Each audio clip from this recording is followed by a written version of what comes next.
book club where ordinary parents encourage one another to develop an extraordinary appreciation of math. We love what we know and struggle over the unfamiliar. Through weekly conversation and exploration among friends, we can begin to enjoy ideas that seem difficult.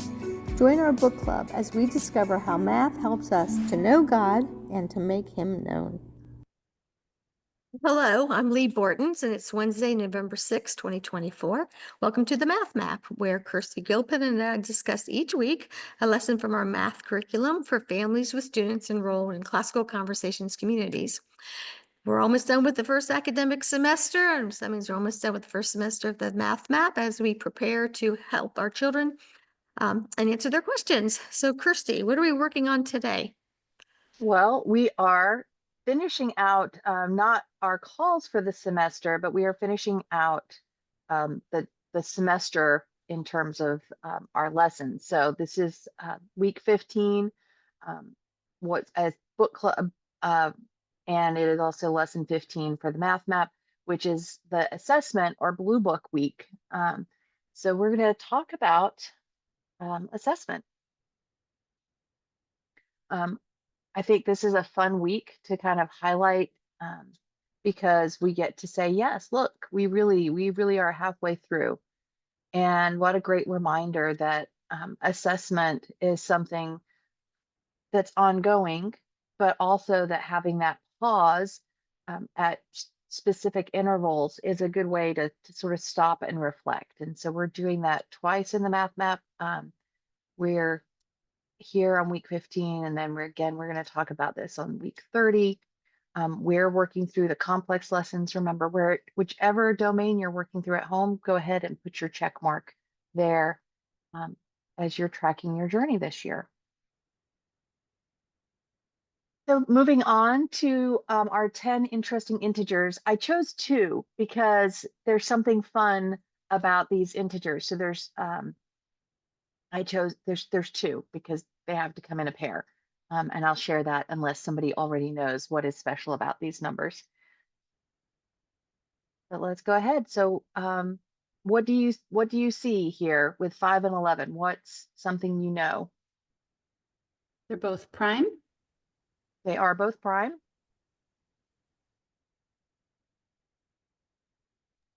Five's less than 11. Good. So we can compare them when we have 2. Excellent. Both odd. They're both odd. Both positive. Both positive. I put those there because I really want everybody to feel encouraged that we don't have to have really deep, meaningful things to say about these numbers, right? And especially for our students, that it is important to recognize that they're odd, that they're positive, right? We could talk about the number sets that they're in, that it doesn't have to be some startling new revelation about the number, that just taking that time, just like we did back in 0D and saying, look, take some time just to become familiar with the numbers. What are their properties?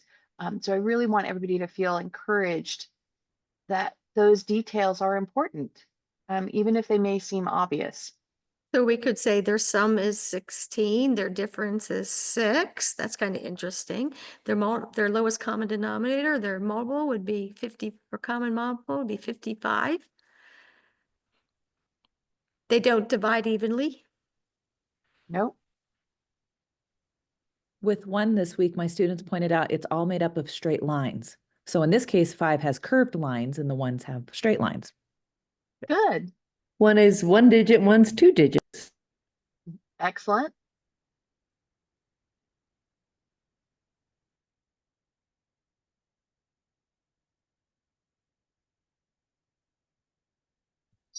How many 1s are in 11? How many 10s are in 11? Good. Great. So we can use place value to talk about them. That's excellent. Anybody want to take a stab at writing or saying those numbers in a different base, either base 2 or base 16?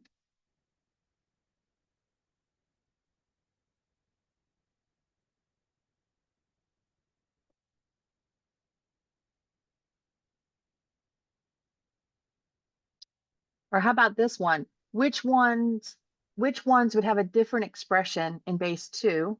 Would they both have a different expression in base 2, 5 and 11? So 11 would be equal to 3. Is that what you're saying? Or how would you say 11 in base 2? Yeah, so if I wanted to express the value of 5 and the value of 11 in base 2, right, I would have to change how I write them, because what digits can I use in base 2? 0 and 1. 0 and 1, right? So, So so if you would go to 1s, 2, 4, 8, so you'd have 1, 8, 0, 4s, 1, 2, and 1, 1. So it'd be 1, 0, 1, 1. good. That sounded like Greek. Yeah. It's hard to say that out loud, but even if you didn't actually write it in base 2, we know that both of them have to change, right? 5 and 11 aren't digits in base 2. How about 16? Would 5 need to be changed? No. In base 16, so what you asked? Base 16, yeah. 5 doesn't need to be changed. Does 11? It does, because 11 would be 17, wouldn't it? If you just had 1, 1, Oh. 16, that would mean Yes. 17.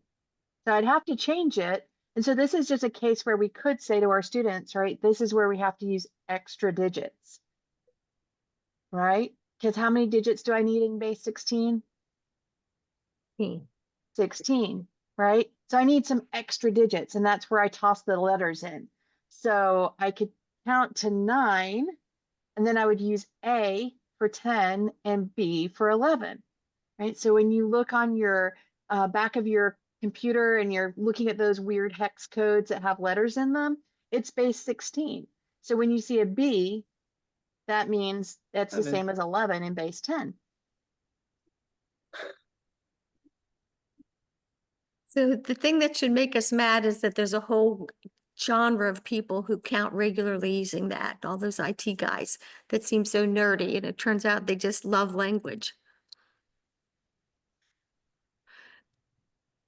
So Or Latin. Mhm. how about looking at 5 and 11? Do they appear in the Bible? There's 5 loaves of bread that Jesus multiplied. Yeah. There were 11 disciples after Judas's betrayal. I think of the Pentateuch. Sorry. Excellent. Yeah. I was going to say 11 sons after Joseph was lost. He wasn't lost all the way, but that's what Jacob thought he had left. I think it says that the servants came at the 11th hour, that the ones that were paid the same as the ones that had borne the heat of the day or whatever. Yes.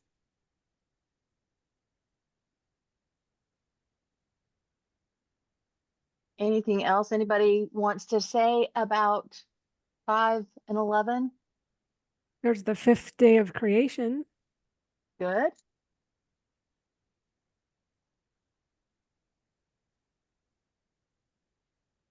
So Lee hinted at something, and she said the difference between 5 and 11 is 6.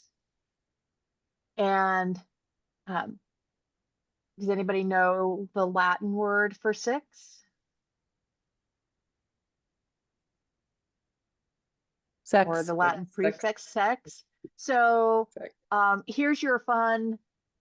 Where I read this, it was really funny because the author said, you think mathematicians are stuffy, but they actually have a good sense of humor. Because when we have 2 prime numbers that are 6 apart, that have a difference of 6, they're referred to as sexy primes. What if they're not prime? Well, They're then they're still- not. They don't count. It is something that's special about prime numbers. So they have to be sexy primes when they're 6 units apart. Well, how many could there possibly be? 7 There's and quite a 13. few. Well, probably an infinite number since we don't know all the primes. So That's there's your great. fun fact for today. I will be holding off on sharing that in challenge days. We'll stick with the happy numbers. Or the perfect ones. Well, you know, That's there for you go. adults Yeah. only, right? When people say, "Oh, what did you do today?" You can go, "Oh, I went to this book club where we were talking about sexy primes." You could have an adults only section and have the challenge of 3 and 4 kids have access. All right. So moving on to our cover.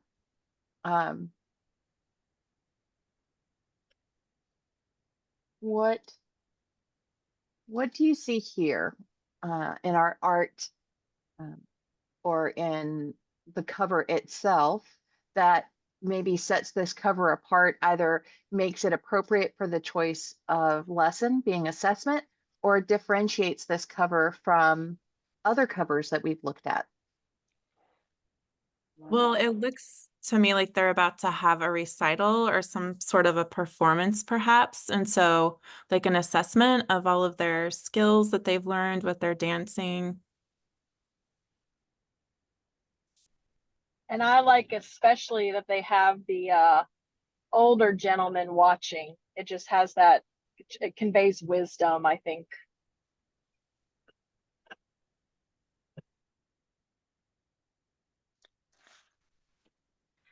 I see things in this picture that actually make me think of many of the other weeks when we've talked about lines and you think of ballet. There's so many different movements that I feel like this picture pulls together the whole semester in some ways.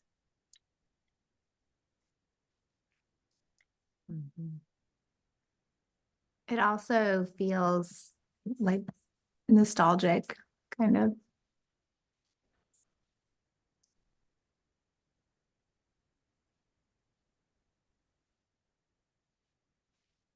I have a class of 4 boys and 1 girl, and so I can see a lot of groans and one sigh of relief when we look at this one. So my daughter, who's currently in ballet, noticed the shoes and said there are advanced dancers in this picture because some of them have point shoes. I like the way that correlates maybe to the math. If we're getting through the math map, we're advancing all the time.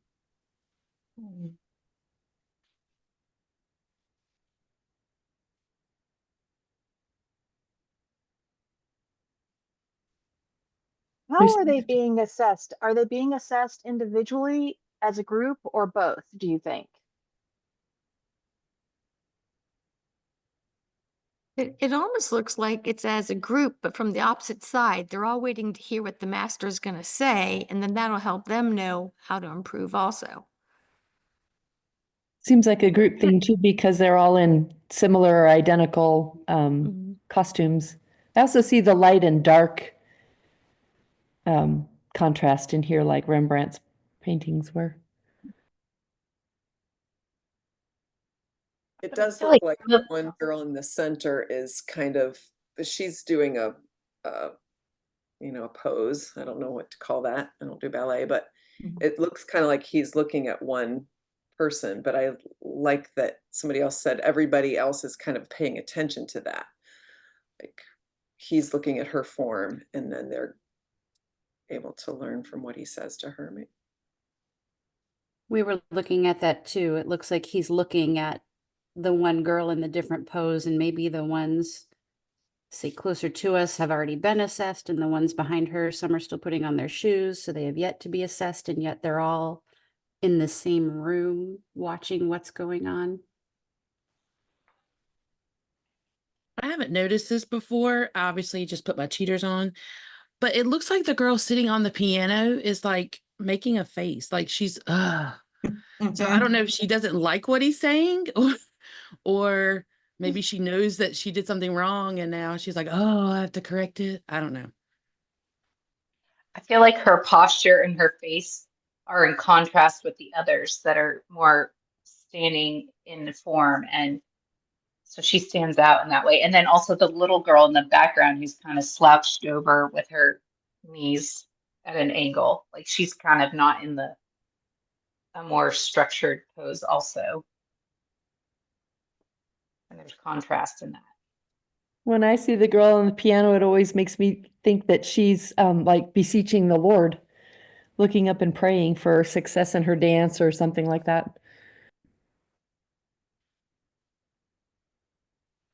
When I look at this, having two ballet dancers in my family, a male and a female dancer, I see a strong cultural difference between a ballet class today and a ballet class in the late 1800s. And I think of this as just as a class. And, you know, just the costume, the ballet uniform is so different then. There's so much more modesty here than what you would see today in a current ballet class. And I find it ironic to see a ballet dancer sitting on top of a piano, because back then you would have a live piano. Some studios do today, but mainly in the bigger cities or at ballet companies. But I just find it ironic that she would be sitting on top of the piano when there more than likely is somebody sitting there at a bench getting ready to play the piano for the class. I like some of the things that, I mean, I like everything you guys have said, but a couple of things I just wanted to highlight as we enter into thinking about assessment, and that idea of here we see that there's probably been some individual correction, right? That sometimes we do need to have an individual focus and individual correction. But I can tell you, because I also have a dancer, that those dancers are expected to learn from one another's corrections, right? That if you hear somebody else told to point their toes or turn out their feet or whatever it is that they're told, everybody in the class is expected to hear that correction and apply it to themselves. And then a lot of times they're assessed in groups, right? So they'll call it, you know, the first line. And so they'll have groups of maybe 4 that will do their movement across the floor. And so they're assessed together as well as individually. And I just want us to think about that as we think about how we have traditionally assessed our students in logic. And what could we learn from how they're assessing these dancers and maybe bring that to how we could change up our assessment a little bit? And I think, also want to point out, let me add, I think that's why parents think, you know, you can do whatever curriculum you want at home, or students think that math has nothing to do with the rest of the community, because that's what we've told them. Instead of, you should be going to math to find out how other people study, why they like it, why they don't like it, where they're struggling, so you can apply it to yourself. Instead of this, well, I'm going to get an A and I'm going to get a credit. It's a totally different attitude being a Christian and studying. so I just want to point out, because nobody mentioned it, that notice that this is different to every other cover, because there is an added 2 lines on this cover, right? And so the booklet was designed to be used as the blue book, and we're going to talk about it. So it doesn't have all of the traditional parts of the booklet. It has different blank pages, which right now Lee is doing some work to see about perhaps adding pages so that this can become the blue book for all the strands, not just for logic. But notice that we put on there is that this is my work done solely for the glory of God. And so we really want to encourage students that we are assessing to bring glory to God, not to become prideful and think, oh, I'm so smart, I've got this, or to become discouraged and think, oh, I wasn't good enough, right? The purpose of the assessment is to bring glory to God. And that's why we're doing the work, and then having them sign and date that so that this becomes a record of their work for that semester, right? That sort of capstone idea.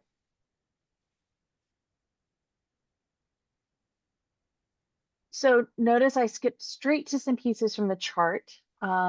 We don't have an I squared or I cubed page this week. So I skipped right through to talking about the charts. And I pulled out these pieces because I wanted to talk about 3 questions. Why do we assess? How do we assess and what do we assess? Right. And so why do we assess? And you can think about this in terms of mathematics or any other assessment that you might do. What is it? Why? What is the purpose of an assessment? To measure it.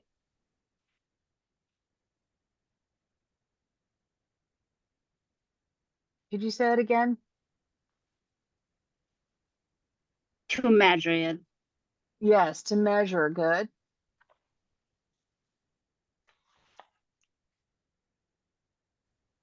Maybe to see how far we've come, or maybe where we still need a little fine tuning, or more than that. Yeah, like Yeah, Jenna said, what we have learned versus what we haven't learned. good. Yeah, I know the verbiage we often use in our community is a celebration of what we have learned, and what we do know after going through this time together.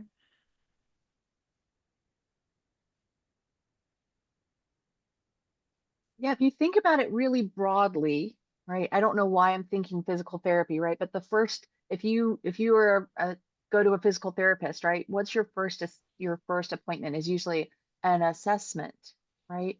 And if we can have a broader view of assessment not being a test, but rather this, right? It's establishing some kind of a benchmark, right? Where are you, right? We need to assess where we are. And sometimes that's looking back and saying, this is how far I've come. Sometimes it's saying, this is where I am and where am I trying to get to. But it's that sort of a pause, isn't it? Where we stop and take stock. Right? If you were going to make dinner, sometimes we need to assess, do I have the ingredients? Right? Let me go and assess my pantry. What do I have that I could make dinner from? And so I just want to bring those other ideas of assessment in to encourage us to think more broadly, and help our students think more broadly, that it's not always just perhaps testing or having a punitive sense of it, right? That idea of celebration is that looking back and seeing where I've come from, but I can also look ahead and say, where is it that I'm going to? Do I need to make some course corrections in order to get there?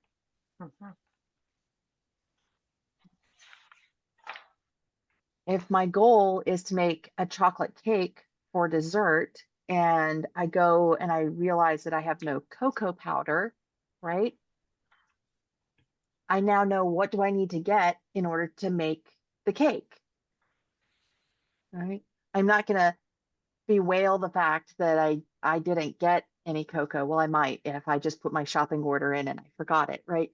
But usually when we're thinking about things, it's a positive, whether it's a looking ahead positive or a looking back positive. We want to help our students see that assessment is really a positive pause where we take stock of things,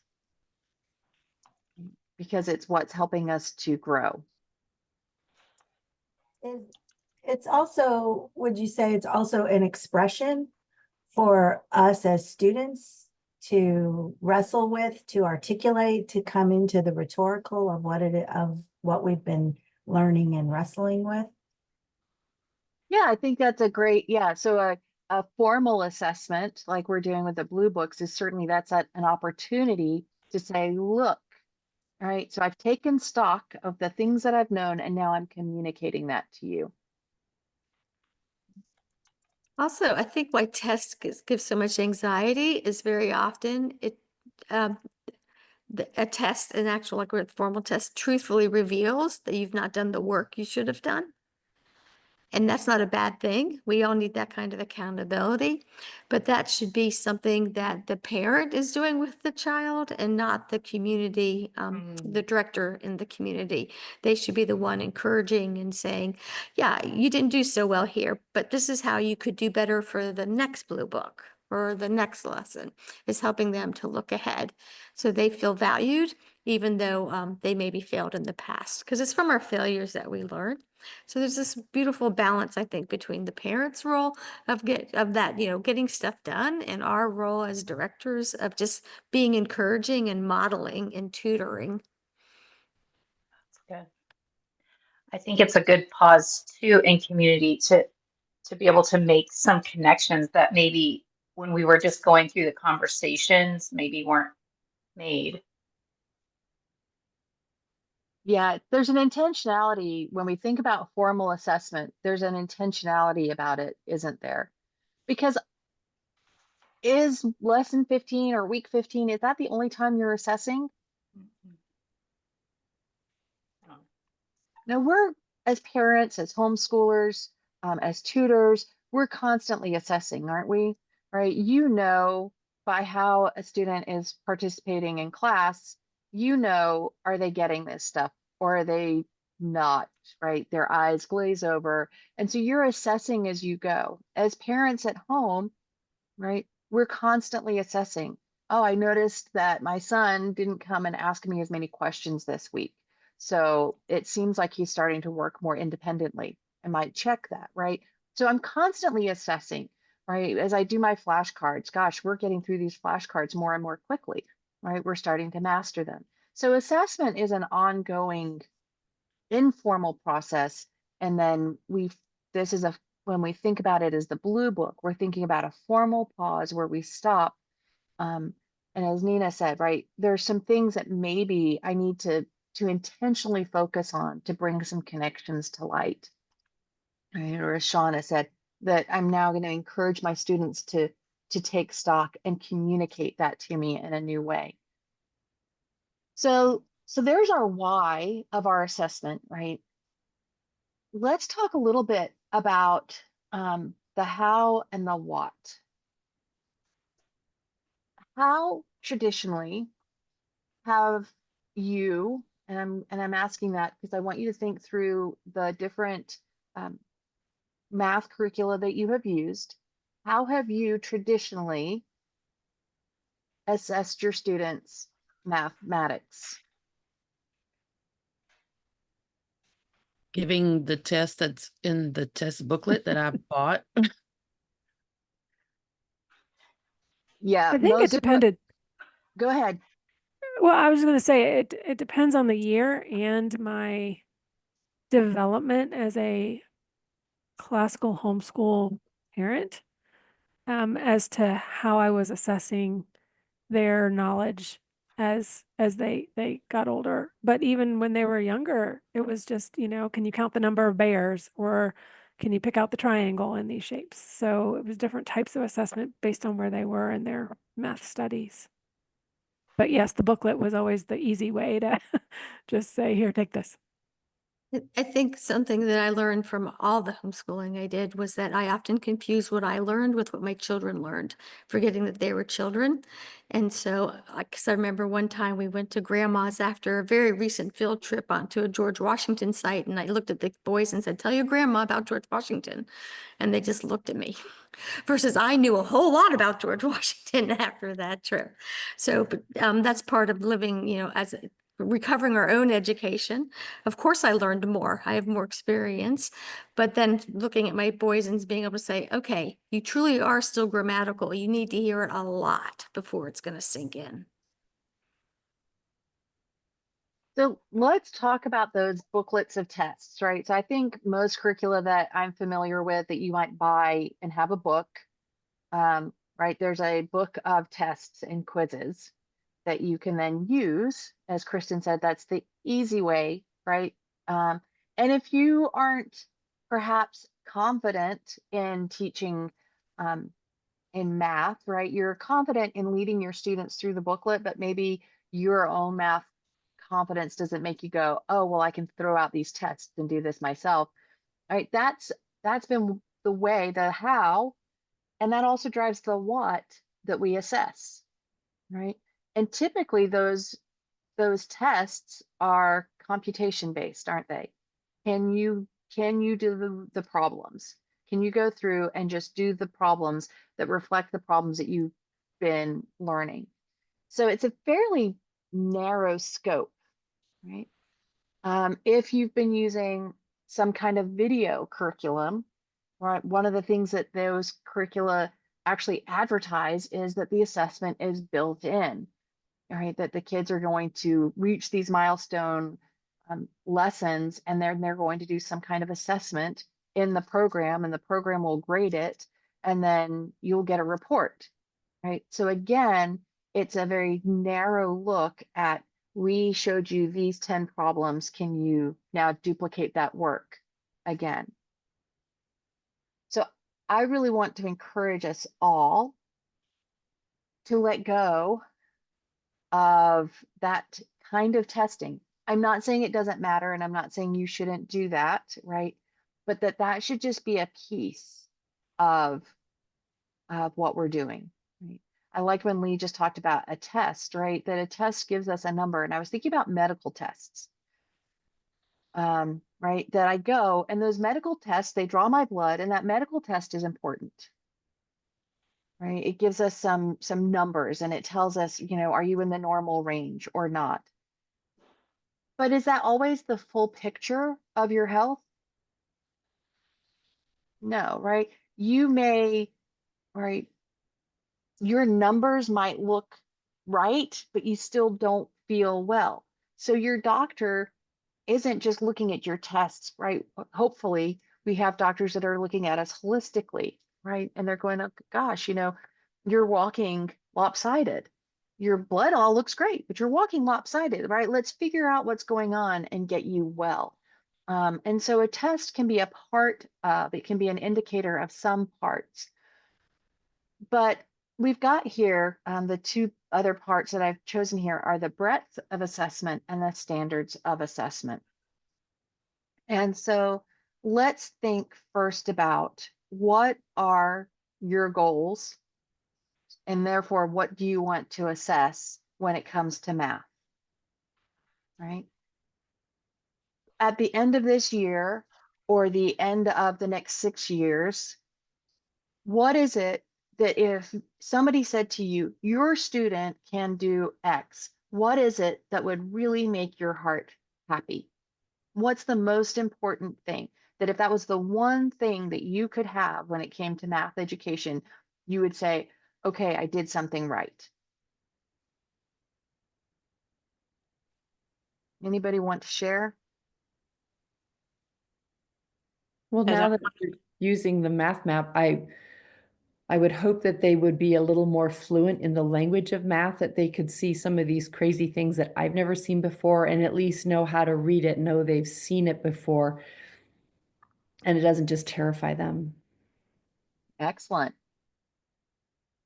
That, and I don't know, this might sound too cliche, but just truly the different way that I've learned to look at math through the math map is for them to see God in math, because that is not really something that most of us would say before. Like, we could like pick and, oh yeah, there's God here, but I hope it's opened their eyes so much more to seeing God as just divine with mathematics.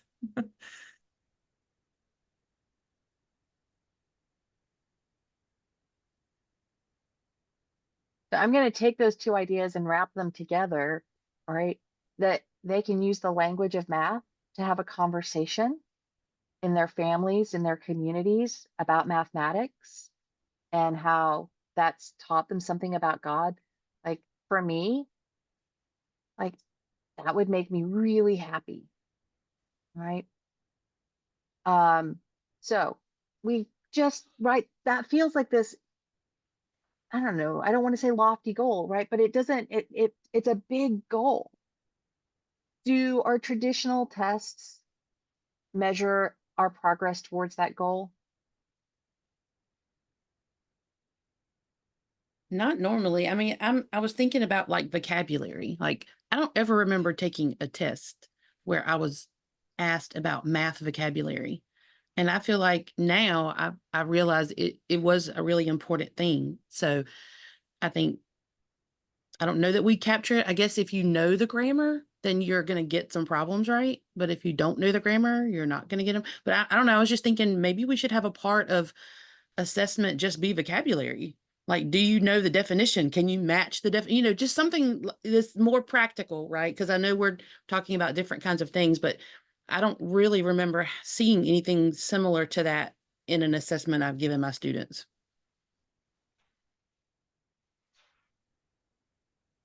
That's great. So in the traditional math test, if we don't know the answer, or if we have no idea what is this problem is about, then a lot of time as a student, we just give up. We even don't start to solve the problem because the test itself actually always seeking for the correct answer. With math map and classical education, if the student can have any comment or discussion about this particular, even the symbol or even quiz, then I will be very, very happy because they will eliminate or diminish the fear of mathematics for the student, not afraid to deep dive in based on the knowledge they have, very small knowledge they have, and then they can expand that knowledge lead to any direction because there's no correct and wrong answer in the mathematics actually. If we just seek for the correct answer, then there's no research around the mathematics anyway. Yeah, that's excellent. So we see here that we're, and obviously I didn't take a poll, but I think most of us are in agreement that we're maybe being encouraged to have a bigger view of mathematics, right? And say, wait a minute, my goal shouldn't just be do they know their math facts? But my big goal is, can they find God through math? Are they seeking God in math, right? Because we know if we seek, we'll find, right? So are they looking for God in math? Are they learning the language of math? Can they converse? And do they have are they using their classical skills, right? To not just try and get the right answer, but be willing to have a conversation about how to get the right answer, or how to discover it, how to work it out, right?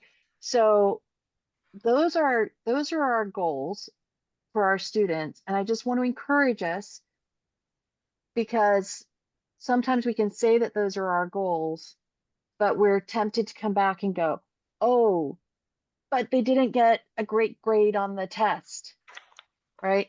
And so I just want to encourage all of us to be free of those tests that are out there, that the world says you've got to compute this fast, you've got to calculate this fast. Not that those things don't matter, not that we're not going to work on those, but that's just a portion of what we're working towards.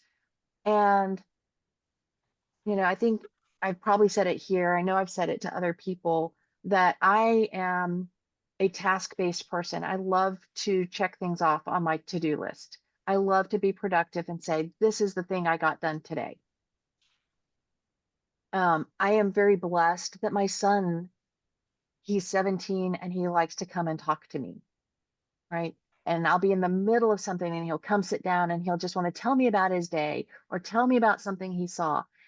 And I'll look at him and I'll be engaged, and then I'll be like, oh, I just need to get this thing done. And I'll be like, well, hey, can we talk later, right? Because I want to check off my list and I want to get these things done that I'm in the middle of. And I am working to remind myself that my time with my son, right, it's passing by really quickly. And he's going to go off and he's going to do adult things and eventually move into his own home.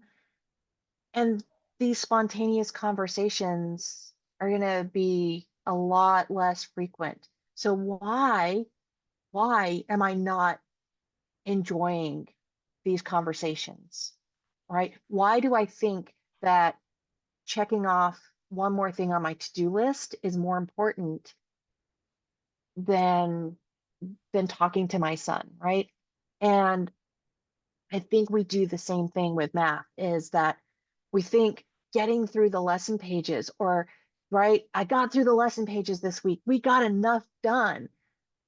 And we missed the fact that our kids were excited to talk about math, right? We're like, okay, well, we did enough talking about the cover, right? We gotta dive in now. We gotta actually get the lesson pages done.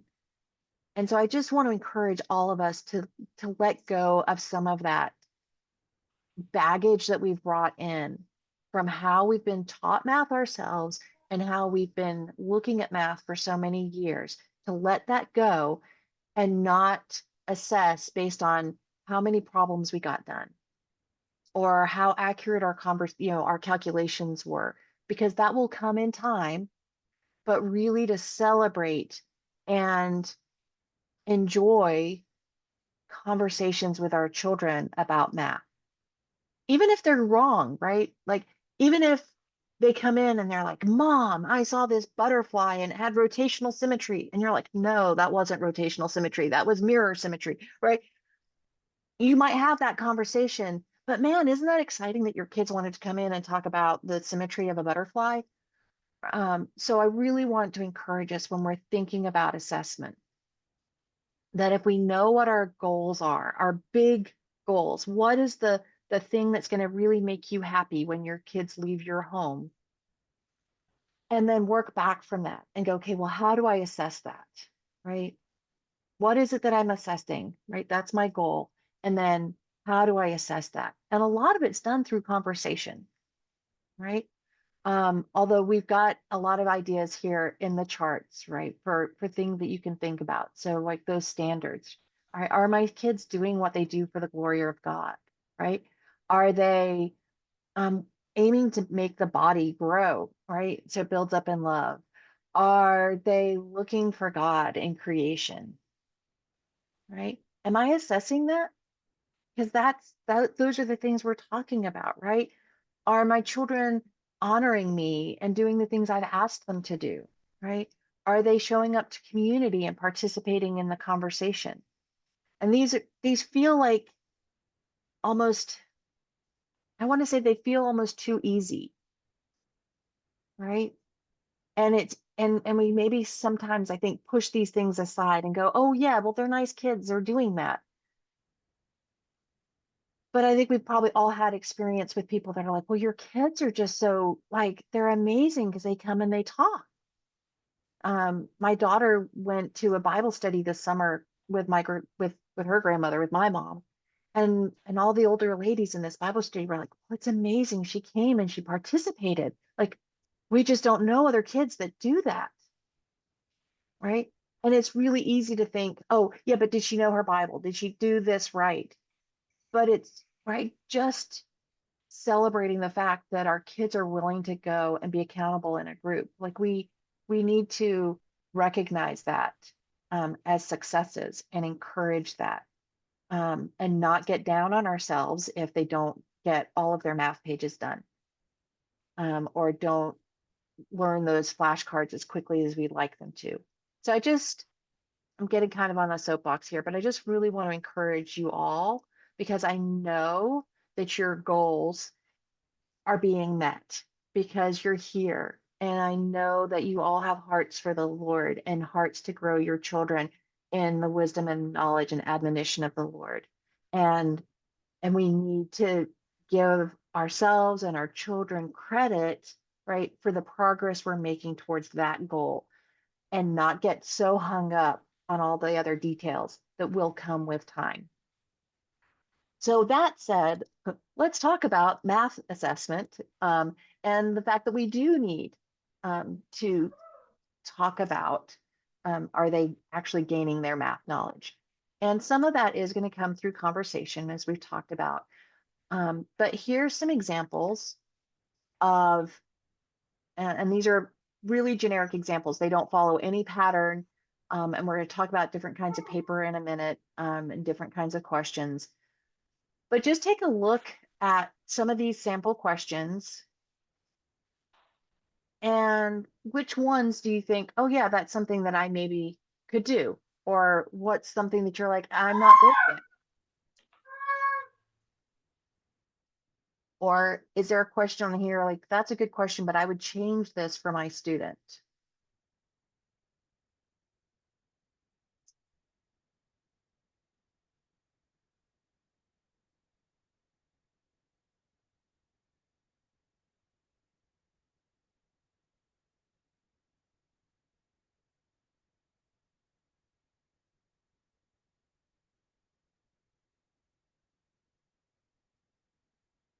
I think most of my challenge aid kiddos could do the very first option under complex. Describe the following relationships: parallel lines, perpendicular, oblique. The last two, I'm not 100% sure they would be able to do those in community. But the first one, I definitely think they could do. We've talked about it in class together. So I would say Babs, the do you same think thing. if you had grown to complex by doing all like had worked up, do you think those might be more accessible? I think so. I think the more we do booklet 1 and talk about 0, right? And then the more we talk about the power or raising anything to 1 or the power of 0, I think that could, yeah. So that's a good point. If the more they see those things, the easier those questions will be. And at this point, with having just complex available, in paper, couldn't we drop back on because I would agree with you, Babs, that the first one could be done pretty easily, but the second two in complex may be more difficult. So could we drop to maybe fractions and see if they could handle a fraction graph paper question or a fraction blank paper question or even an integer question or something along Yeah, that line? absolutely. Yeah. Right. And so you might go, okay, I don't we didn't really get to that whole rationalizing and realizing thing. So we're not going to worry about that. But we spend a lot of time on graphing paper, lines, or we spend a lot of time on place value. So yes, you could absolutely go and pick and choose any of these. Right. So these are just some examples of the types of questions, trying to grow them a little bit as we go through. Um,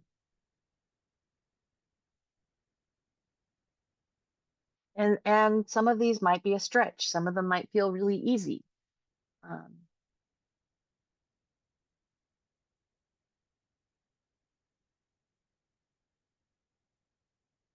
but notice most of these through complex are not necessarily intended as really integrated questions. So for older students, I might be looking at um, right, comparing parallel to perpendicular. Right. Here, I'm just saying, describe them.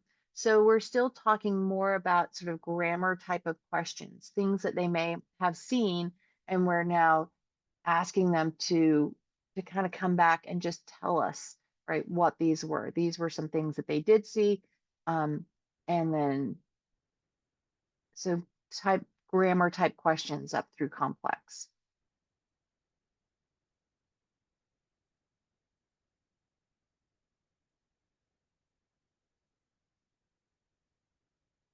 And just something that I was thinking about is, we are in transition. So what we talk about in community, I feel like is what I like to focus on in my blue book. So I tend to focus on pretty heavy on questions about the art and the connections made with math and the connections made to God, because that's what I feel like all of us are doing that together. So even if the parent at home is like, we're not doing anything at home, whatever it is they're doing, at least I know that we're spending that time finding those connections and helping to point them to God. And so I do like to include some of those kind of questions, to kind of help my parents see, look at the benefit of what we're doing in community together. Because I think when they look at the blue book and they're like, oh, wow, look at these connections that they've made. And I really haven't been able to be a part of that yet. So maybe that will encourage them to join in on the conversation, continue that conversation at home.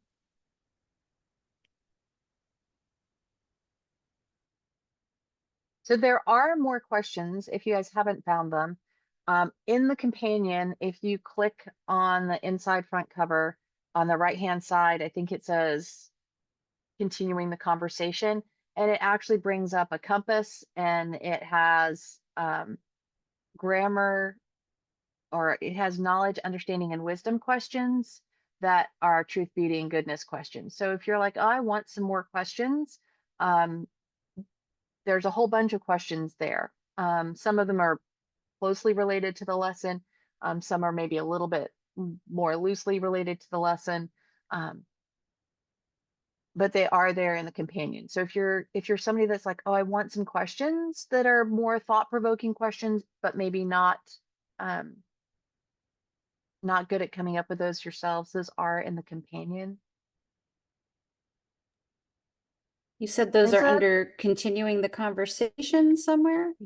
yeah, if you maybe at the end, we'll share a screen. Maybe Babs or Shauna can pull that up and share the screen so that we can show you where that is. Okay, that'd be great.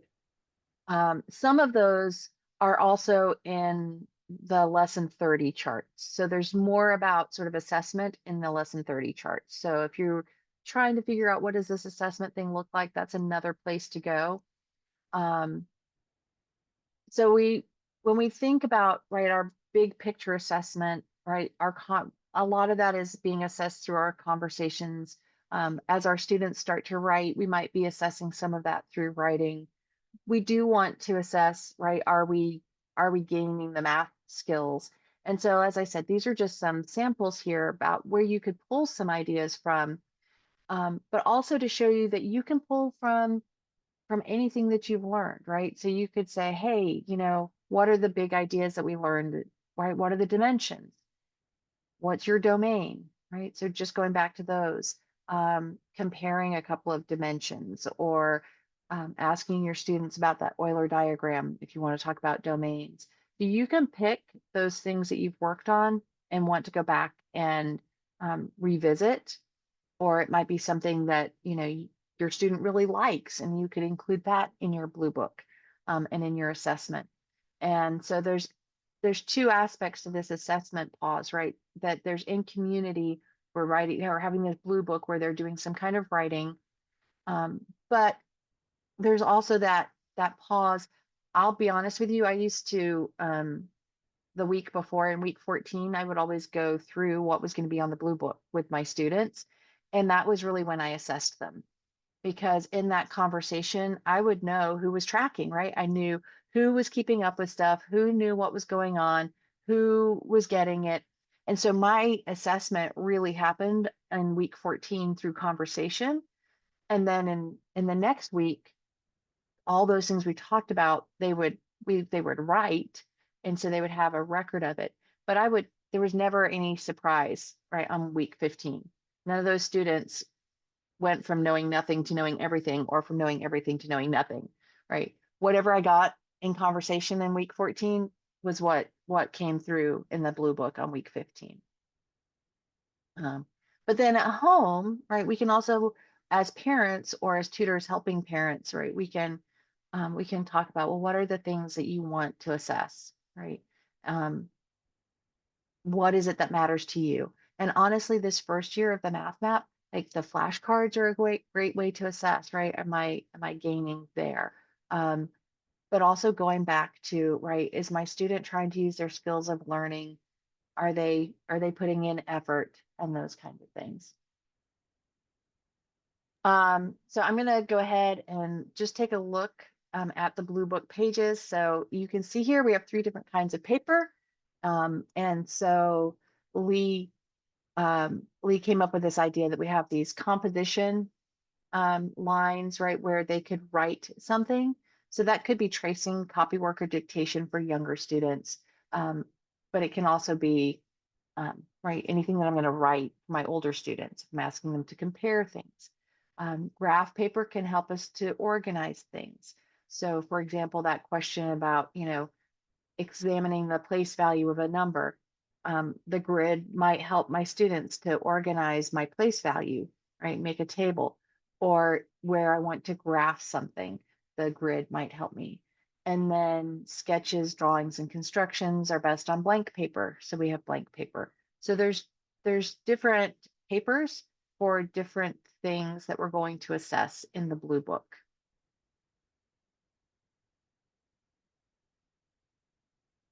And of course, every week we want to remind our students, even in lesson 15, right? Like, hey, what are some things you could use over the break, right? Oh, you go and play those games on the back cover, or go and look at the inside the back cover. If you haven't looked at those, maybe go look at those and see if there's some ideas there for some things you want to learn more about. Usually there's a mathematician that's highlighted there, so that's something you could use over your break. Right. So that's a great way to use that. And then, of course, the family support that we have here. So just pointing out that next week is going to be triangles and circles. That's trigonometry. And we're very excited because Babs is going to lead next week. And I know that we just keep getting all this great feedback about Babs when she leads. So I know that we're all going to be encouraged as we see her leading next week about trigonometry. And the week after that, we'll talk about intersected shapes. And then we will not meet for Thanksgiving. And we will have 3 weeks in December where we're just going to meet and answer whatever questions you have. So it will be unstructured time. And so that brings us to our question time. So as ever, we will stay until your questions are answered. So it can be something you want to share. If at this point, if you want to share something about your self-assessment, as you look back over this first semester of lessons that we've done together, where have you grown?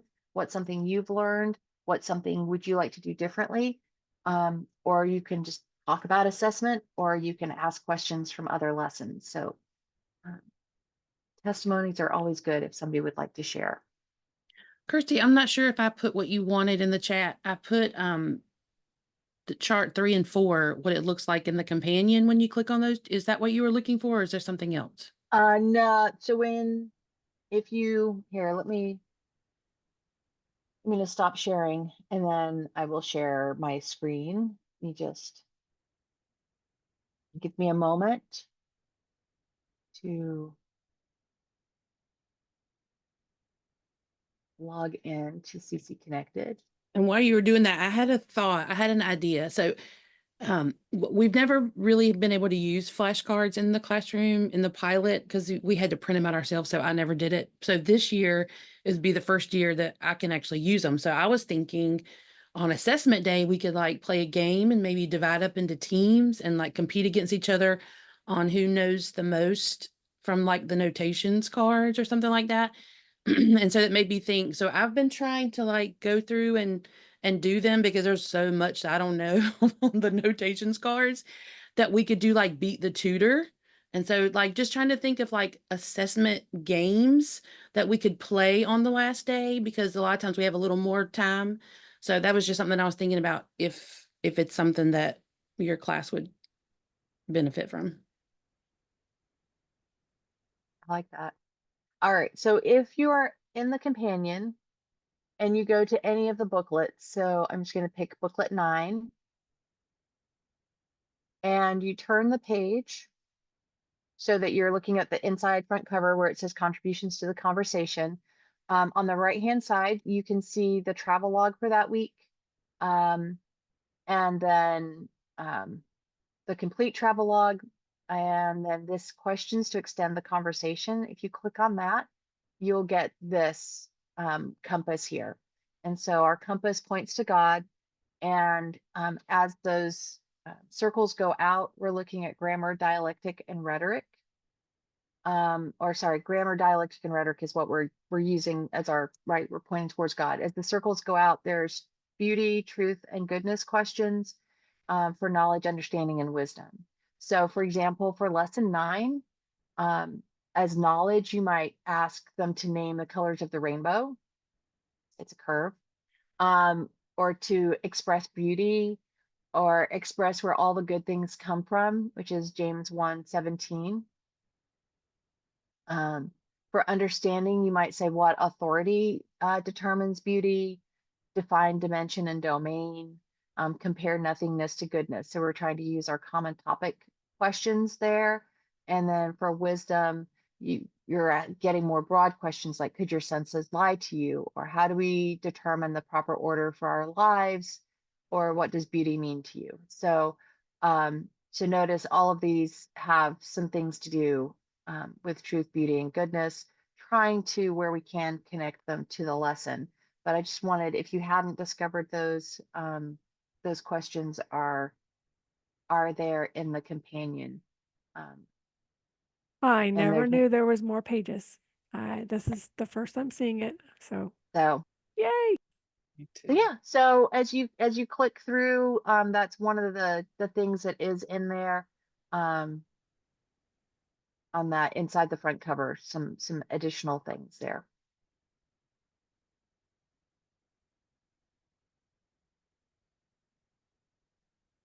So, and because somebody suggested this last week or the week before, we've have added a link to the errata on the hamburger menu.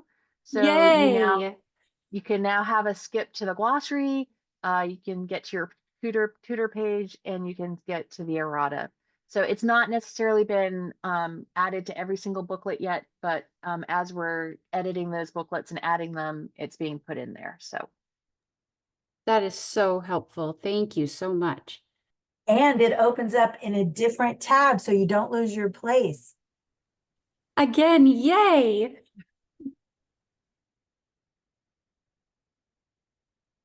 It doesn't take while I much to have make us happy, does it? Just the simple no. things. While I have the companion open, does anybody have any companion related questions? Anything you would like to see or know about the companion while we have it on the screen?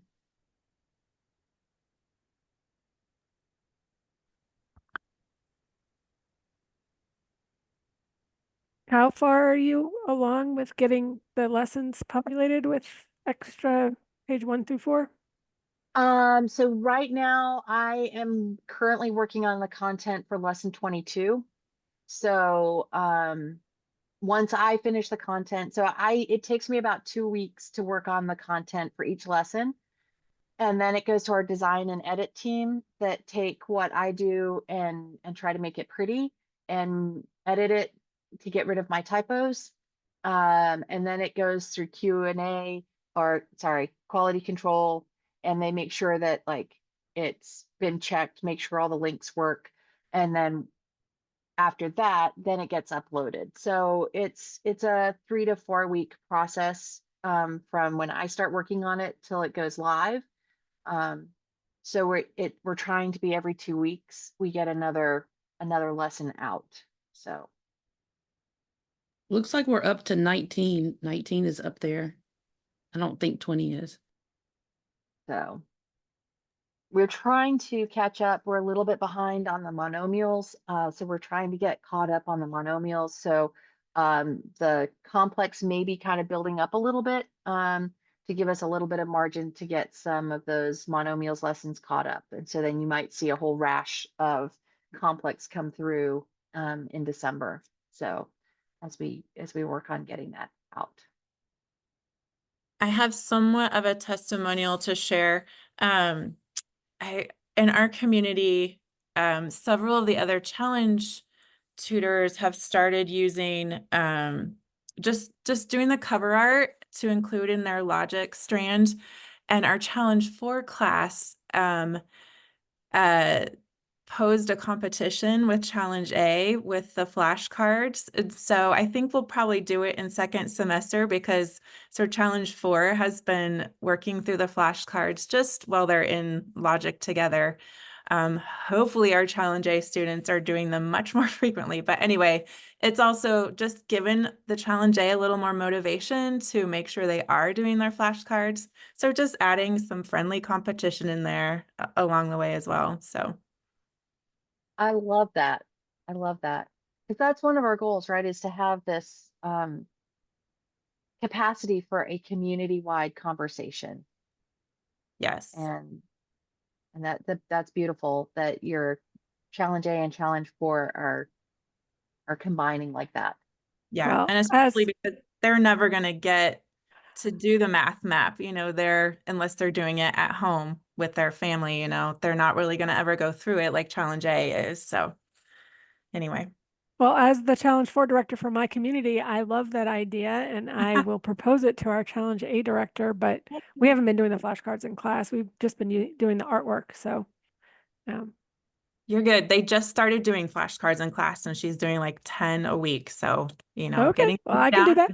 and on some more. So That's awesome. And honestly, it would be interesting, even if your Challenge 4 students haven't seen the flashcards, that could really make the Challenge A students, I mean, it could, do you know what I'm trying to say? Because I'm having yes. trouble getting it out. Challenge 4 should have some of that grammar if they're graduating from high school. Yeah. So that would be an interesting matchup either way. Yeah. Well, So you use a notation flashcard? Yes, the notation ones. Or whatever you'd want, but those right now, I think, have been the ones that are most unfamiliar to everyone. So I've been doing at the beginning of class some weeks where I just pass out a stack of flashcards. I have all my flashcards mixed together, notation, fractions, and multiplication, division. I didn't put the addition, subtraction ones in there, but I mixed them into a big stack and just give them out, and then they quiz each other in pairs for a few minutes, just kind of a warm up for math. And then also they're getting some exposure to cards there, the notation ones that wouldn't be familiar. So That's a good idea to mix them up. I'm scared to do that. Like that's scary, but that's a good idea. I might have to buy an extra set and have one mixed up and one not mixed up. Yes. Somebody else was telling us, I think she was a director of like Challenge 3 or Challenge 4, and her child was like doing the fractions at home and just doing the notations flashcards. And she just had him come in and he was like battling the Challenge 3 or Challenge 4 kiddos. They hadn't seen the cards. And so he thought he was pretty smart because he knew. And the Challenge 3 and 4 kids were like, how does he know that? Like, because he's like 3rd or 4th grade. So awesome. The flashcard sets that are coming out in April will be good ones to mix because it's going to be one pack is going to be exponents, the other one is going to be roots and logs. And so that would be a good packs to put together for those of you who don't mind mixing it up. Or Babs will have to have 2 sets of each, one that's pristine and one that's mixed up. I'm with you, Babs. I can't mix my cards. They have to stay in my order that I even have them in. Because I have them in an order. Oh yeah, I have them so that on one side it's all the CC logo, and then on the other side, it's the tells me what the type of card that it is. That's how my blood pressure started to rise when you said that you mix your cards up. I'm going, oh my gosh, I don't know what I would do. I've never even noticed that there's like when you said you put them in an order, I'm like, how would you put them in an order? Yeah. On the notations flashcards, there's one side. Yeah, they have the classical conversations logo, and then the other side it says notations. And it's like, don't even get those messed up. Sounds like a new personality test we could roll out. I was going to say, we're learning all about each other's personality right now. Absolutely. The body of Christ. So beautiful how different we are.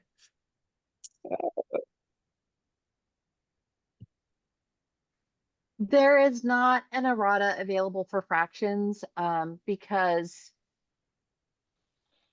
they're just like it's just been an ongoing development. So we haven't kept track of all of the little changes. We don't start tracking the errata until it's actually printed and has a printed version. Then we keep track of what's different between what's been done and what's been printed. But all of those domains that are just in development, I mean, stuff is being changed all the time. Whether it's people that send in an error, or I find an error, or Lee decides she wants to do something a little bit differently. and you make a change in fractions, then you have to make it in every domain because of the way she's got everything mapped so tightly. That errata process, believe it or not, seems really simple, but it's actually quite complex, and a lot to keep track of. So yeah, there will only be erratas for the printed curricula. But And we did then, just upload the fractions. We just uploaded a current updated version. So there are some corrections already that have already been made. so I just saw now that Monomials has a companion where you can actually go in there. Is there any other, are there any other, No, things? we did that for monomials because of the monomials pilot. So we're working on getting that done in the spring as the levels, as the different domains are published, printed and published, we will be adding content to the companion. So to be honest with you, right, is so if you can imagine next year we're going to be adding digits, naturals, fractions, and binomials, because that'll be in pilot. So the content will really be the same, whichever level you click on. The only thing that will change are those lesson pages, right? Those first 4 lesson pages that we work through. Over time, hopefully we will get a lot more sort of domain specific information in there where we can. But for the next couple of years, just with so many being released, what you're going to find is if you click on a chart in complex or you click on a chart in fractions, you're going to get the same content. Where it'll differ is just on pages 1 through 4, that it'll be the domain specific material.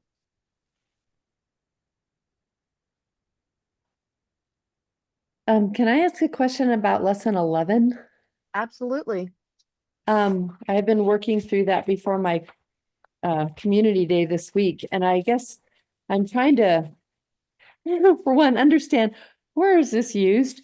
And looking at pages 1 through 4, just the top bar where it says exponential functions, and then it goes to power sums, polynomial functions, the next page, rational functions, and then radical functions. And as I go through them, I'm finding patterns, but I leave every day going, I'm so confused and what are we doing? And I don't want to express my fear to my students. So one thing I would just always encourage us to come back to, right, always encourage us to come back to, do I need to understand it in order to find the pattern, right? And for most of these, hopefully you can look at it and find the pattern even if you don't understand it.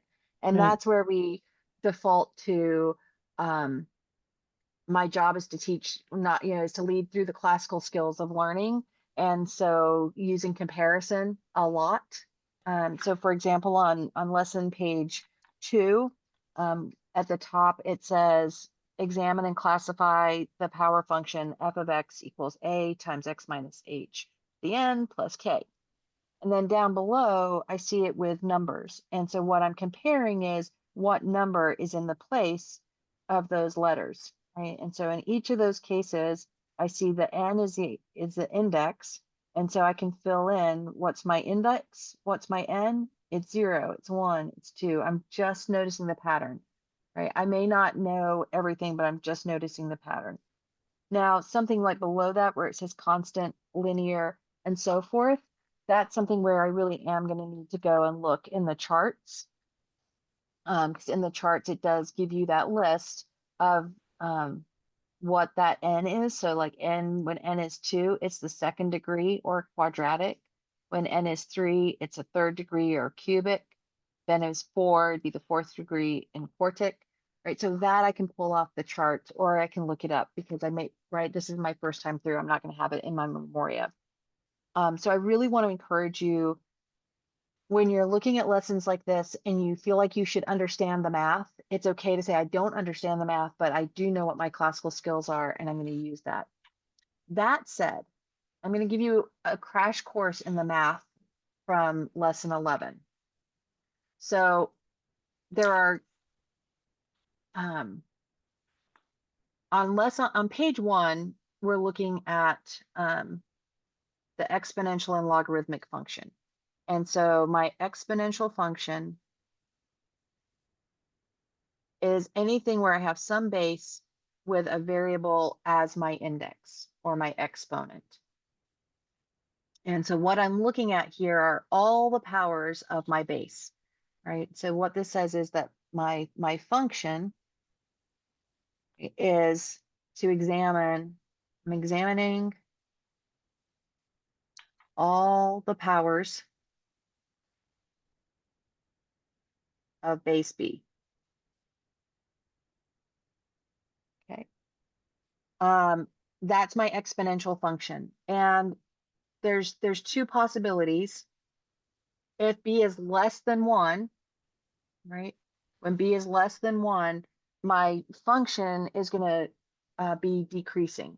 And if you think about that, it makes sense, right? So if B was 1/2, right? And then as I look at 1/2 times 1/2, it gets smaller, times 1/2, it gets smaller, times 1/2, it gets smaller, right? So as my index goes up, so this is my index here, right? Right. So if this was 1/2, then 1/4, then 1/8, we see it makes sense that it's getting smaller. If my B is bigger than 1, right? Well, every time I multiply, right, it's going to get bigger. And so it's going to look like this. Now I'm gonna be honest with you, for most of our students, like if they just knew that, if they could just think through that, like to me, not even this year, right? But let's give them a couple of years. But if I could come and talk to any of your challenge 3, challenge 4 students in a couple of years time, if they could sit there and they could say, well, you know, the exponential function is looking at all the powers of the base. And so if my base is less than 1, it's going to get smaller. And if my base is bigger than 1, it's going to get bigger. That's why it looks this way. I would think, wow, you guys have done a super outstanding job. Okay. Now that's not necessarily going to get them an A on a paper in college because they're, you know, that's not necessarily doing all the calculations accurately and getting everything just perfect. But man, that is a level of understanding very few students have. The logarithmic function that goes along with this, right? So this is where I've got some base here. And so this, I'm just going to, right. So this is examining the indices, right, of the power, right, for a given base.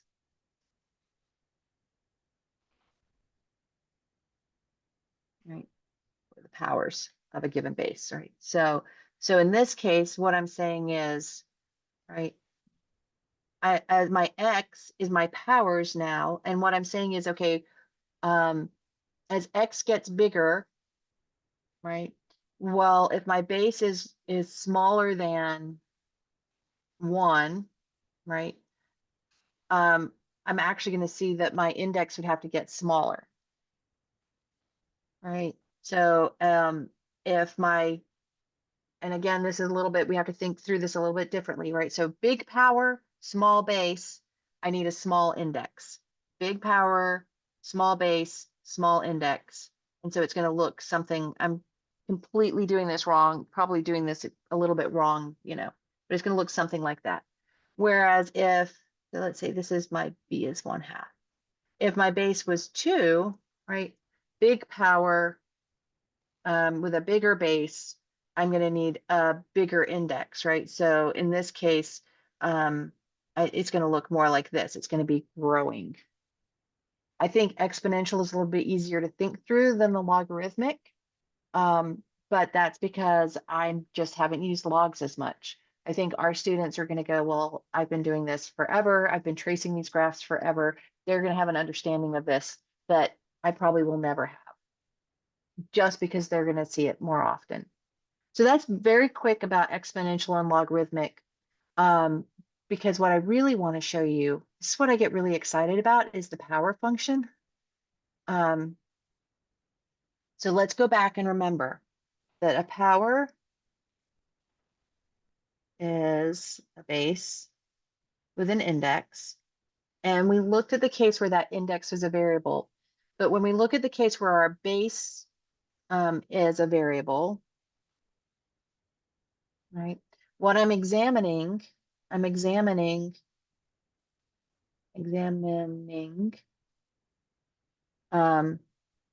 right, all of the second powers or third powers or nth powers, right? So what I'm saying is what happens here is if n is squared, I'm looking at what are all the squares when I graph them, right? And it ends up graphing like this, and we'll come back to that in a minute. But that's what I'm talking about with the power function. Now, we are most confident and comfortable and familiar with what we call polynomials because they have indices that are natural numbers, right? So like x squared, x cubed, x to the fifth, x to the 17th, whatever, right? Those natural numbers are what we're most familiar with. But the power function could also be where I have negative numbers or where I have fractional exponents. And so this would be functions that look like 1 over x and functions that look like the square root of x. And we're looking at it just from a grammatical standpoint. We're going to trace graphs. We're going to just look at it from a grammatical standpoint.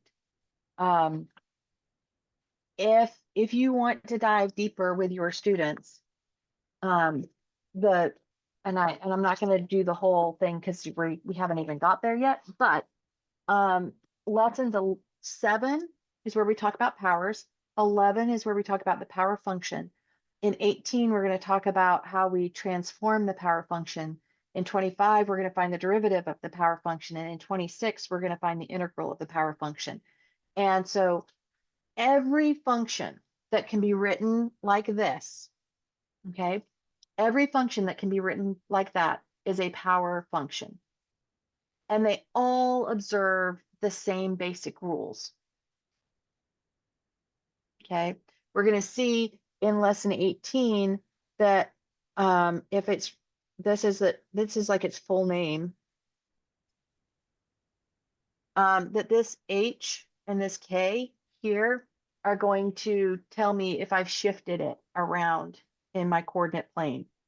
So when it's just x to some power of x, it's always going to be at 0, 0. If there's an h and a k, it's just going to move it around in the plane. This a is going to dilate it, so it might make it wider or narrower, and it can also flip it, right? So that's going to be lesson 18. The cool thing is that's true for every single power function. We're going to find in 25 that the derivatives, and then in 26 the integrals follow the same pattern for every single power function. So our goal, especially like the first few years of the math map, we may hope that accelerates a little bit for our students that are starting in complex, is that they really just learn these parent functions, which is where a is 1, right? H is 0, and k is 0, right? And so it simplifies to just this nth power of x.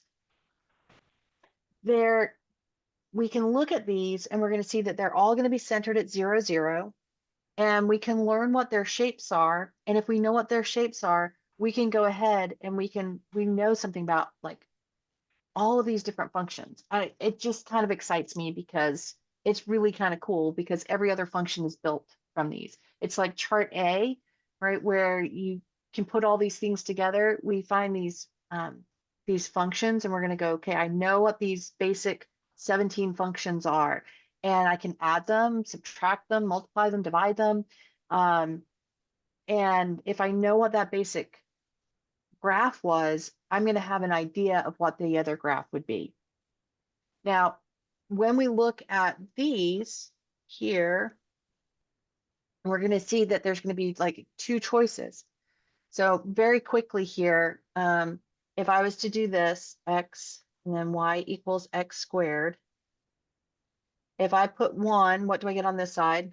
1, negative 1, 1, right? Notice if I start building this, oops, that's 4, right? What are all of my values of y? Are they positive, negative, or All mixed? positive. All All positive. So notice that my graph is all positive, right? Whatever my x is, my graph is positive. If I was to look at, I'm going to change my color here just so we can keep this straight. If I was to look at y equals x cubed, and I put in 1, I get 1. But now what happens? Both positive and negative. Positive and negative. And so if I was to graph it, it's going to look something like this. So guess what happens with the fourth power of x? All positive or mixed? All positive. All positive. Fifth power? It's going to be Positive, mixed, negative. right? My sixth power, my seventh power, my eighth power, my ninth power, right? So all of my even powers are always going to look like this. My odd powers are always going to look like this. Now, there's more things that we could go through to see more patterns, but again, right, I would be, I think I was a high school math teacher. Like if I had graduated students who could just go through and explain that to me and see that pattern, I would have thought that like we were geniuses. And so we have the opportunity to help our students see these patterns because we've broken it down and we've said, okay, learn about these parent functions. And then we're going to build and do all these other things with them. But that's way more than you probably wanted for lesson 11. But I get really excited because I just think the power function is really cool. And it just like covers so many different things that we do.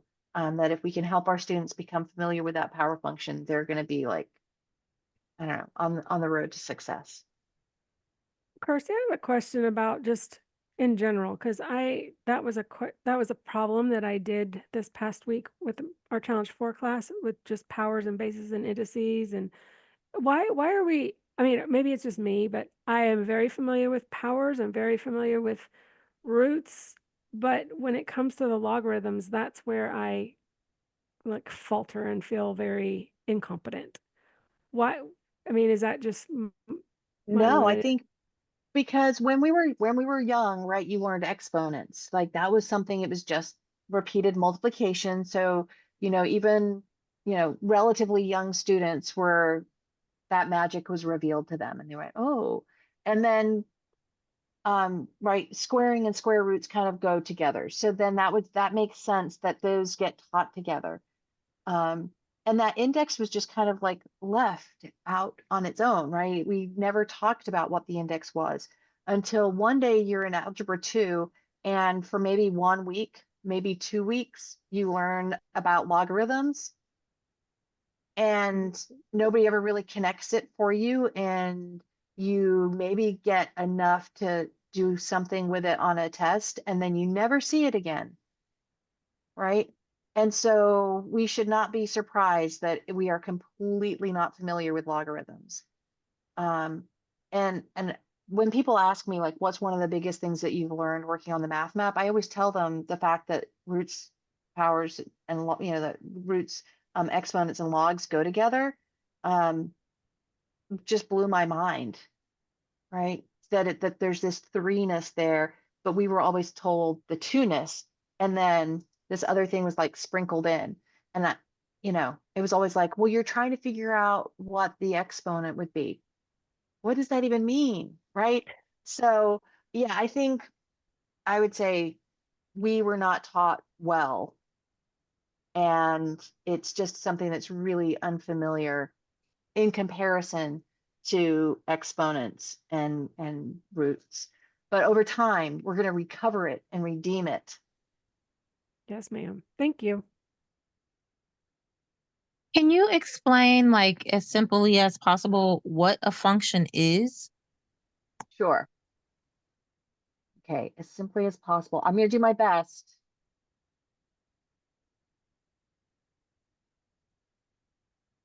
Okay.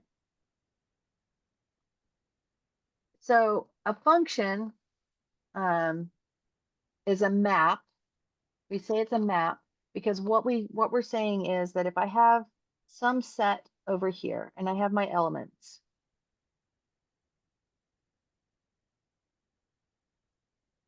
and then I have some set over B here,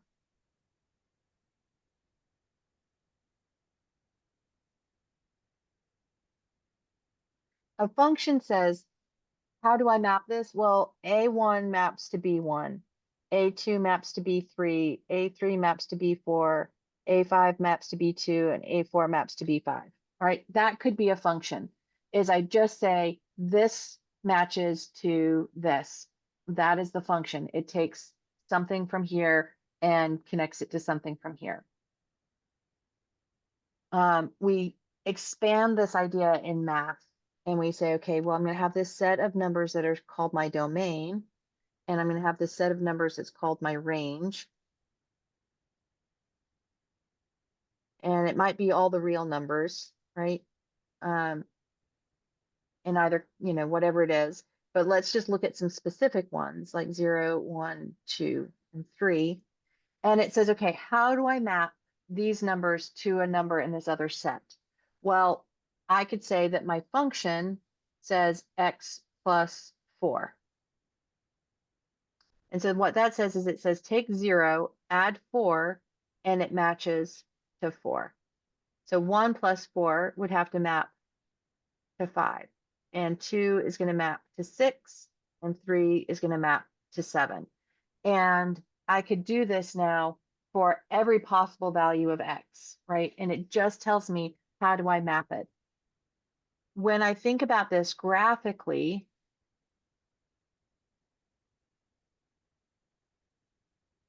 all right, if I was to look at these as ordered pairs, so I would have 0, 4, 1, 5, 2, 6, and 3, 7. If I graph those, here's 0, 4, 1, 5, 2, 6, 3, 7. If I pick any number in between, right, I could start filling this in. And this says that every pair of numbers, every single pair of numbers where the first number plus 4 gives me the second number is going to fall on this line. So this line represents my function. And another way we can think about it being a map is, let's say that I'm a number here, right? If I go up to my line and then I go 90 degrees over to the here, these 2 points are going to be a match. Right? So wherever I am, let's say I came here and then I go here, these 2 points are going to be a match. And that's what a function is it says that this is my map. It's my instruction for how to match an element in one set to an element in another set. Does that help? So does that mean that does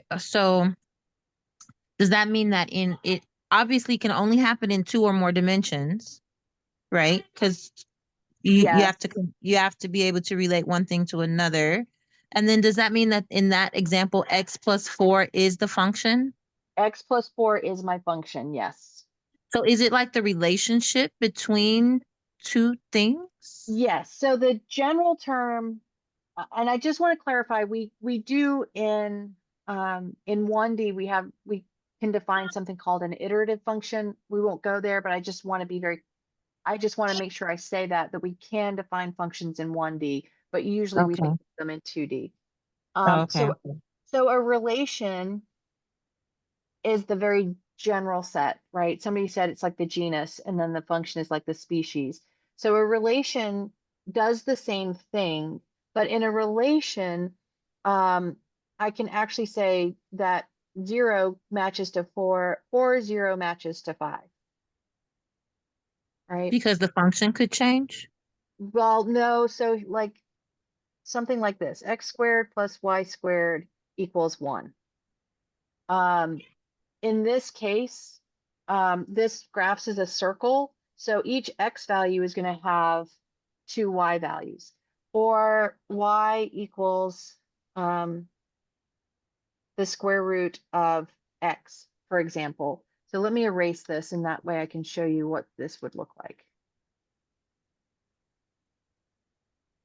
I thought that would erase better. At least I got rid of the x plus 4 part. Okay. So let's say I was looking at y equals the square root of x, and let's change this to like 9, 16, 25, and 36. Well, if I look at this, and I look at it, and I haven't specified that I only want the principal root, which is what we will do in 11, right?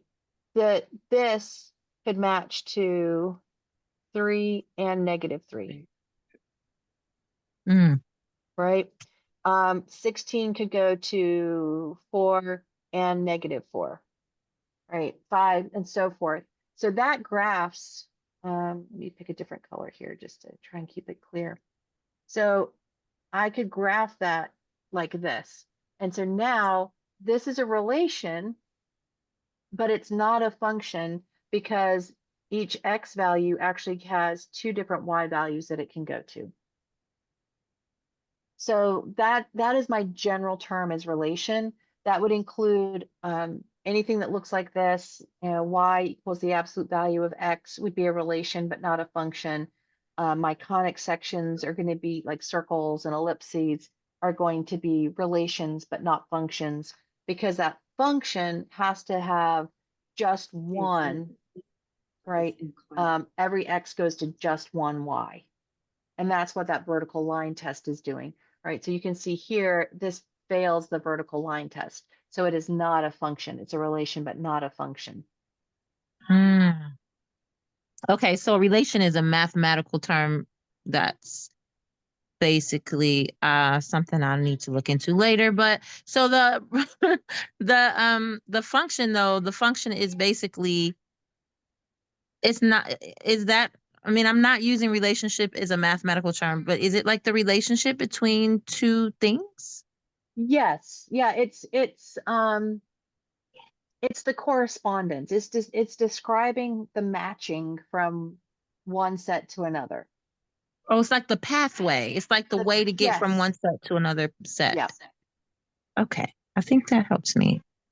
Okay, I think Yeah, I got and it. I think I understood everything you said, but there's this general question, like, why do we care if it's a function or not? Like, I Well, can't even because articulate this, but so right, so that goes back to that question of like, well, when would I ever need to do this? Or why do I need to know this? Well, you don't, right? But understanding whether something is a function or not, right? If it's a function, it can have an inverse, right? Meaning I can go backwards, right? So as we're building up our knowledge of how things behave, right, we're just building up our knowledge of math. And then I think it's as we wrestle with these ideas that we start to go, okay, well, right, what's God going to teach me through this, right? How does a function or a relation relate to, right, my relationship with God, right? So it's kind of like asking the question, how did I get here? Yeah, right. So when we think of functions, I mean, now our lives are, we'll tell you this, that your lives are absolutely surrounded by functions that you don't even recognize, right? Your auto insurance, your life insurance, your health insurance, anything that has to do with insurance is all has mathematical models behind it. And they have written a function that says, this is how long we think you're going to live. And so we can plug in different information to this function and it's going to give us a number. And based off of that number, we're going to charge you this much for your life insurance. All right. So this idea of these mathematical models and these functions underlie like so much of what we do, but we just don't know it, right? It's kind of hidden, but it's good that we're aware of that because we want to know, is it a good model or a bad model? And one of the places we see that, right, is in weather forecasting, right? If you watched any of the weather forecasts, we have the GFS and the Euro model and the American model, right? And you watch the spaghetti plots. Those are just all different models that people have said these are different mathematical equations that we can put in our information and we're going to get a prediction, right? And so they essentially have built functions where they have lots of different variables, and depending on which variables they choose to put in, they get these predictions. So like the So presidential poll. Right? What was that? Like the presidential polls and all the a little, predictions that they had for that's a that, right? little bit different because that actually comes from, that's more statistics. And so that comes from the way statistics work and how confident we are whether our statistics are predictive of our population, which is probably a conversation better saved for another day, although that's a really fun one that I love to have too. So Well, I will tell you, as a pharmacist, I used to use the math to, sometimes we have to dose drugs, and now we dose them. There's one in particular that we use the area under the curve. And there's just, we plug in all the information for the patient, and then it gives us different ranges of doses with the frequency so that we can give the patient to get them to the point where it's actually treating them. So I use these kinds of functions regularly when I work as a pharmacist. So it is something that's applicable. It's just, you got to be a pharmacist in order to use it, I guess. it is all interconnected. Yeah. And I mean, I love that you just talked about the area under the curve, because when we talk about statistics, we are looking at curves, and it is the area under the curve that drives how we understand statistics, which comes from calculus. So there are a lot of places where all of these ideas are interconnected and really do govern a lot of the things that we encounter in life. So Yeah, that answered my question very well. I put in the comments, I do care. I just wanted to understand more why I care. And I really like this because what you're really doing, we do functions all the time, all throughout math from the time we're little. You're letting us in on that secret. Like what you guys are doing are function. Do you know what I mean? Like you're yeah, defining yep. for us early on instead of waiting until we're in advanced mathematics and then talking about functions and we're like, oh, what is this? Sounds complicated. Well, no, this is what you've been doing all along. So It's I like, love it. yeah, I mean, a Thank you. function is just like saying, here's how it's an abstraction, right? Because as a kid, I can say, Yeah. well, 1 + 1 is 1, and 2 + 1 is 3, and 3 + 1 is 4, and I can do those, but my function lets me say what's true for every number. When I add 1, it's 1 more, right? It doesn't matter if it's pi, it doesn't matter if it's the square root of 2, if it's 1/3. If I add 1, it's 1 more. And I can show that graphically, and I can show that with an equation, right? And so I can make this abstraction of what we're doing in little pieces and say, this is how it looks for all the possibilities. So would it be a cool exercise, or would it be, let me just say it, I don't know the question, but if I give my child a number, let's say I gave him 5, and then I give him 15, and then I say, how do I get from 5 to 15? What do I have to do to 5 to get to 15? And he says, well, you have to multiply it by 3. Did he just create a function? If he said, okay, 5x times 3, or 5 times 3 equals 15. Is that kind of an intro to functions? Sure. And then you could say, okay, well, there's your function. You're going to multiply by 3. So what would happen if instead of starting with 5, I started with 4? Oh, well, I get to 12. Well, what if I started with 6? I'd get to 18. That's exactly what a function says, right? Is here's my rule. This is what I started with. Where do I end up? Interesting. I've never known that.